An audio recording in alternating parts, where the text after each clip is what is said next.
Hello, Froggy here, and today we'll be getting out of the boss room of the Prophecy Dungeon.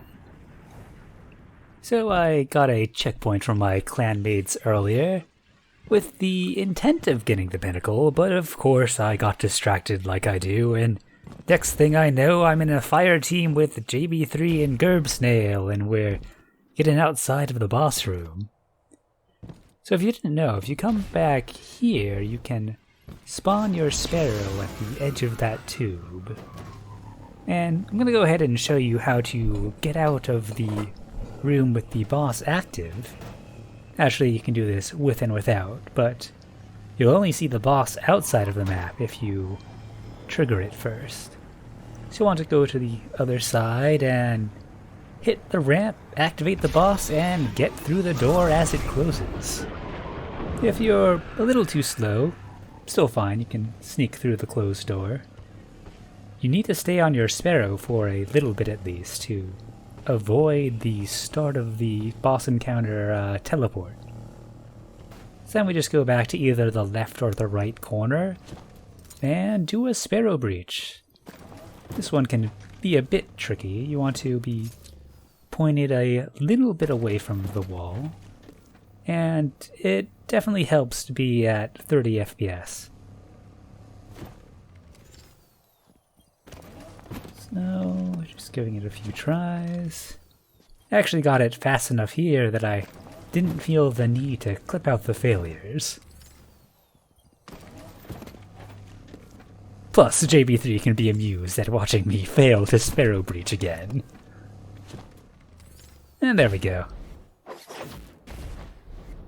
We're just going to fly underneath here, and unfortunately you can't really set safe spawn points, both because I'm in a darkness zone alone, and because your spawn point gets overridden to be back in the boss chamber.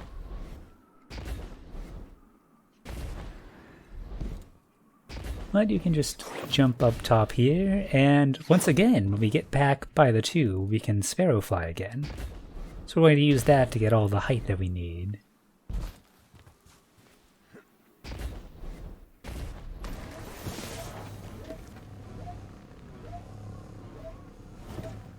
The walls of this don't quite line up with the walls that block you, so careful with the edges.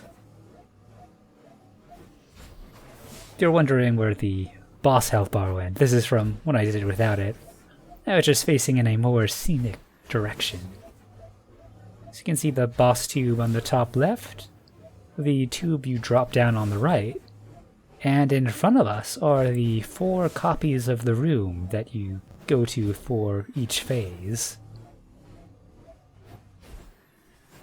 And let's see, I can go right through that part of the wall, but there is a solid one next to it. Now let's go over to the DPS room. In a video a long time ago, I got below this. Now we're on top. So over here is where the boss would be if I had triggered the boss on this particular run, but we'll come back to this in a moment. In the meantime, let's check out some of these other structures. I'm just gonna go fly over to the tube. We did verify with JB3 and Gerbsnail that you can in fact do the various boss damaging methods, but it'll take a very long time, so definitely better off doing that part normally. And that was a slow field from our damage testing. I guess we'll go check out these rooms instead. But yeah, these are a little bit tricky, just in that they are covered up, so you can't really see them until you're right on top. Let's go ahead and fix my grenade situation. But yeah, this is just like in Hexahedron, if you haven't seen that. Except, you know, there are 6 of those, with the whole 6 sides that a hexahedron has. Good old cubes. You also see those like triangle lights all over the place, kind of like at the end of the boss corridor. Not quite sure why there are so many of those outside of the map. Yeah, here's another one of the rooms, and you can see this one's had a different face down. Yeah. Well, stalled long enough. I've got my grenade back. So go ahead and climb this tube.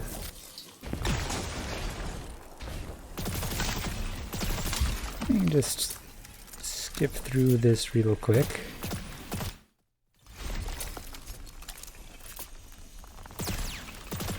Stasis climbing isn't too exciting. But this little triangle-y thing, this has me mesmerized.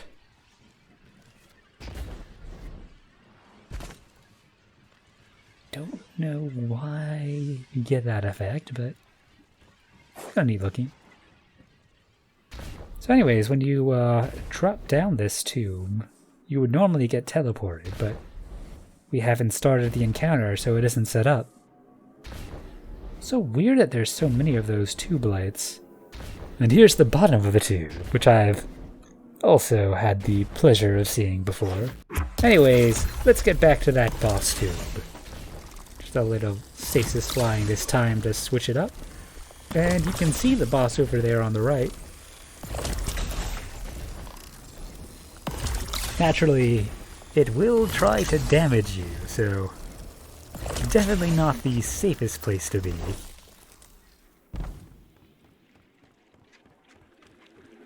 You can damage it by shooting it with a damage over time weapon and then dying. But since you can't get respawned out here, you aren't going to get much damage done that way. Better off having a slow grenade with sword damage or something. But if you go that route, be prepared for it to take a long, long time.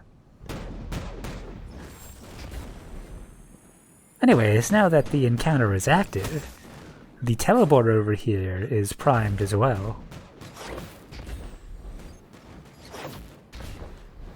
So let's just head over and see where it sends us.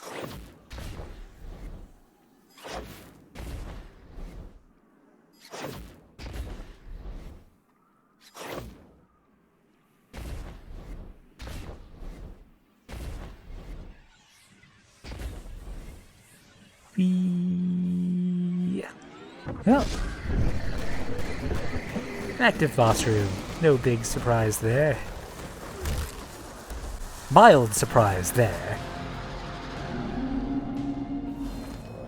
Well, hope you enjoy exploring that area.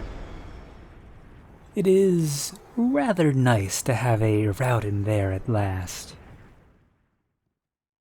Wait, yeah, if we just stay on our spares, we don't have to actually, like, teleport or anything. Yeah. Oh yeah, go ahead and start it. Yep. Mm-hmm. And...